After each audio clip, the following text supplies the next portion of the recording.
Hello everyone, আসসালামু আলাইকুম। কেমন আছেন সবাই? এখন আমি আমার মেয়ের জন্য বিকেলের নাস্তা তৈরি করছি। আর কি করছি সেটাই আপনাদের সঙ্গে শেয়ার করতে এলাম। এখানে আমি নিয়েছি কয়েকটা কাজু বাদাম, যেটা আমি বাটার দিয়ে হালকা একটু ভেজে নিয়েছি এখানে ফ্রেঞ্চ ফ্রাই। আর এখানে আছে সসেসটাকেও আমি হালকা বাটারের মধ্যে ভেজে নিয়ে এইভাবে ছোট ছোট পিস করে কেটে নিয়েছি।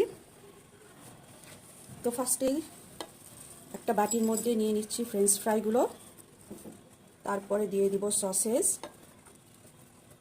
বাচ্চাদের জন্য হেলদি একটা খাবার। আর এখানে দিয়ে দিচ্ছি কাজু বাদামগুলো।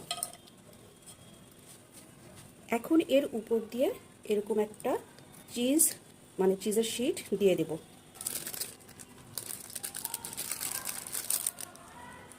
এখন এটাকে আমি ওভেনে 15 সেকেন্ডের জন্য গরম করতে দিব। এই যে দেখুন, ওভেনে 15 থেকে 20 সেকেন্ড আমি এটাকে গরম করে নিয়ে এসেছি এই চিজটাকে নরম করার জন্য।